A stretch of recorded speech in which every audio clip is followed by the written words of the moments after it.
Hey YouTube, LordTimelord here, bringing you another night moto vlog. Tonight, I'm going to have a few different topics I'm going to probably cover, but right off the bat, the first topic is probably going to be a little controversial.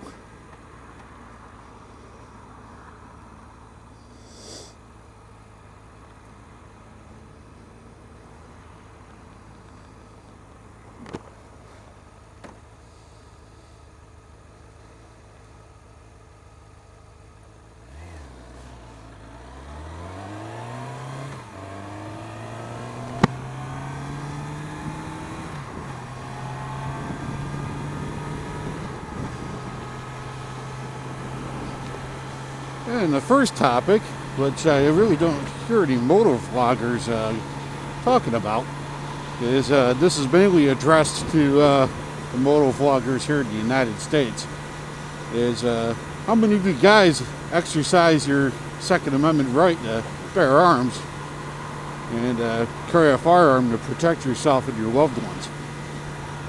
A lot of people think that, you know, carrying on a motorcycle is not possible, or they might be worried about injuring themselves while they're riding.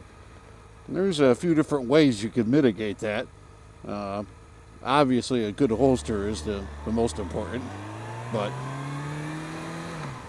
what kind of holster?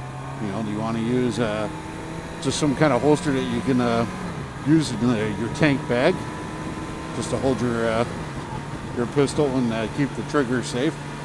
You want to use inside the waistband holster, you know, outside the waistband holster, or a pocket holster. Probably the best two for quick access would be either a jacket that has a concealable compartment in it, so you can get to it quickly, or a tank bag. Problem with a tank bag is if, say, someone comes up and tries to, you know, jack your motorcycle, chances are you're not going to be able to grab your tank bag. So now they're going to get away with your motorcycle and your firearm, which would be, you know, a bad situation. If you have it on your person, it's much more likely you're going to be able to keep and retain your weapon. So the best ways to do it are, in my opinion, inside a waistband holster or a pocket holster. And I actually own both, and I'm going to be making some more videos showcasing that, because my channel is going to cover more than just motorcycles. It's also going to cover some firearms related stuff that I've learned over the years, and which may cross over into the motorcycling community, because a lot of people who enjoy freedom and the right to bear arms also enjoy motorcycles. And it's a rarely covered topic that I think can use more information out there about it. So, what do you want to carry? You know, everybody can argue caliber size and the size of the pistol, but the main argument comes down to this: carry something that you will carry and not leave at home. If it's too big and it's too bulky and it's too difficult, and it takes too much time to get ready to put it on every day, you're just going to leave it home. So going to a compact or subcompact pistol would be the best choice of action. Those are easily hidden in a holster. If you get a real small pistol, like a single stack 9mm or 380, you could even carry it in a pocket pistol, which, if you're wearing ballistic jeans, is an excellent choice, because you don't have to worry about it being inside your jacket and having a fumble to access it, and you don't have to worry about it being inside a waistband holster underneath your motorcycle jacket. Again, if it's zipped up, you won't be able to get to it with quick access.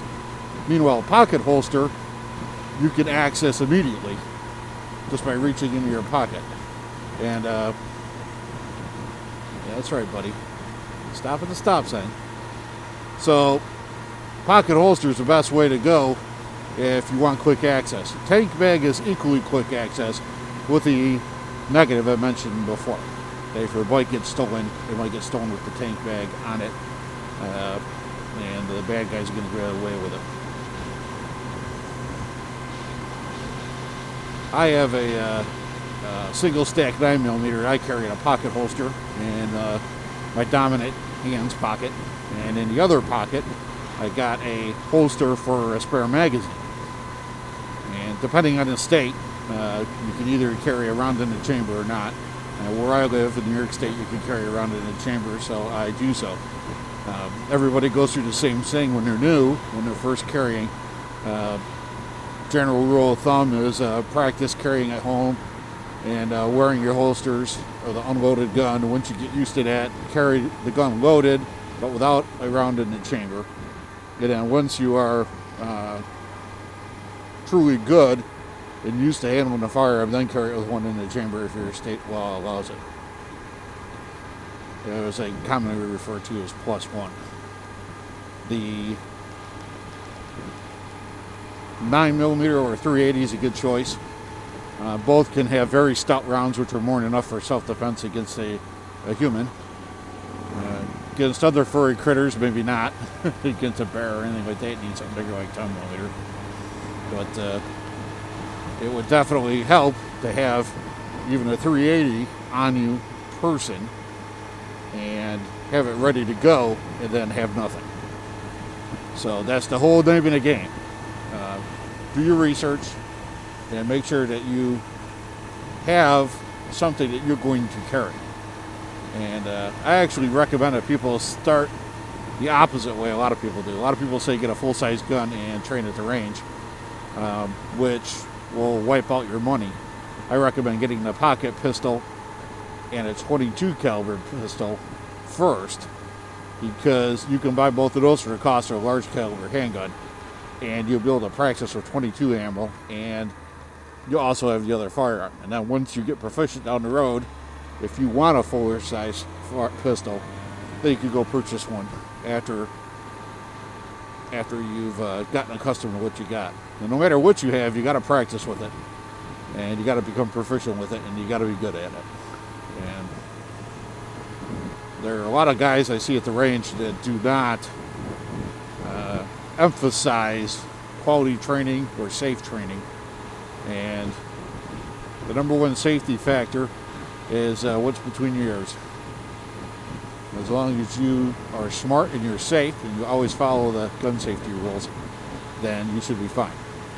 If you don't know what the gun safety rules are, look them up online, memorize them, and always follow them. If you always follow them, you should never have an accidental or even worse, a negligent discharge. If you follow the rules, you should be fine. It should protect you. I'm sure there's some crazy rare instances where something happens that may not fall under those, but for most intents and purposes, you'll be fine. Quick note on the weather. In New York State the last few days, the weather's been kind of yo-yoing between roughly 20 degrees Fahrenheit and 60, 70 degrees Fahrenheit.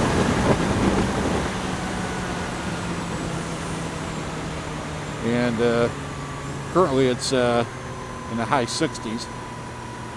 Temperature's dropping fast.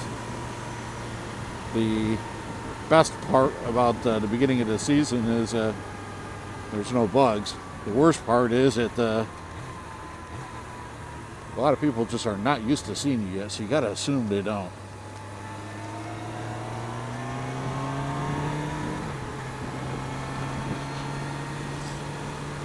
Ah, someone's grilling barbecue. Come on, everybody. Speak with me. Barbecue.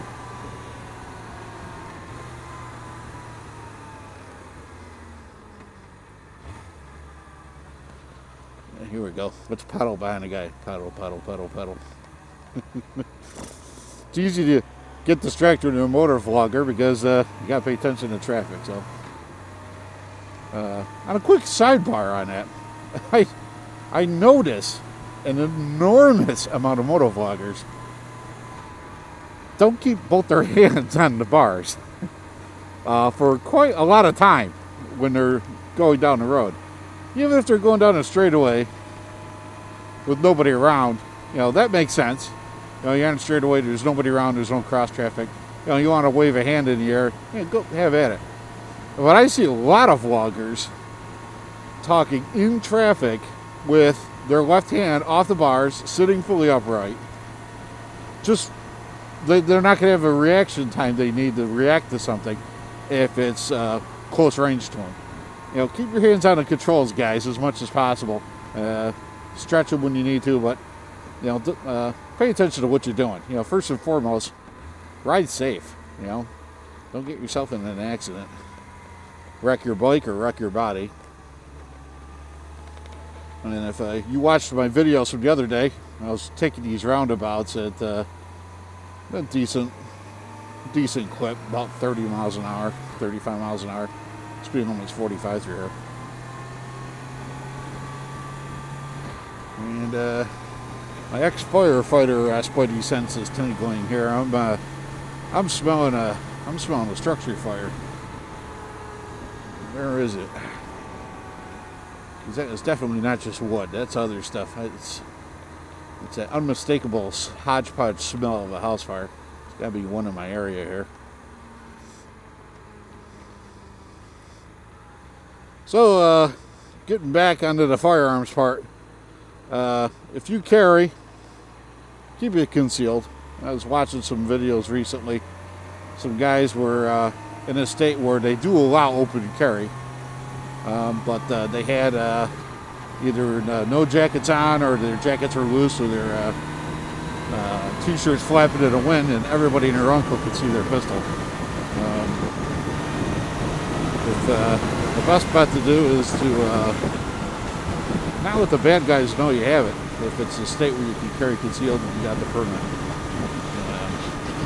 I'm all for the guys that want to carry open. That's fine. That's your choice. I prefer to keep it hidden, so it's an added advantage in my port if I ever need it to defend myself. It's a heavy topic. A lot of people might not want to take it on, or a new person like me, you know, who's new to vlogging, I might be re-stressing a couple of points a couple of times. If I do, bear with me.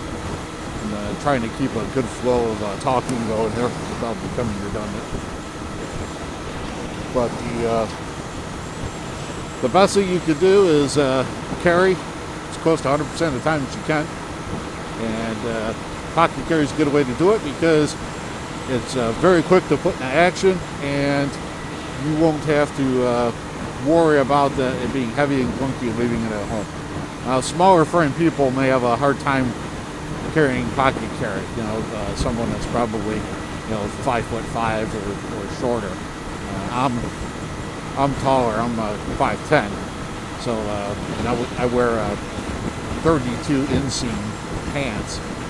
So most of the jeans you buy these days, even the riding jeans, you know, like the sliders jeans, they're a relaxed fit and they have a bigger pocket in them, which usually allows room for a single stack at self-defense pistol.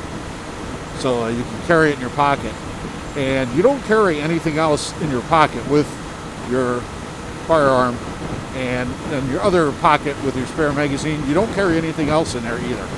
You carry just the firearm in the one pocket and just the magazine in the other. No keys, no change, nothing else that would interfere with you drawing either one out in an emergency to defend yourself.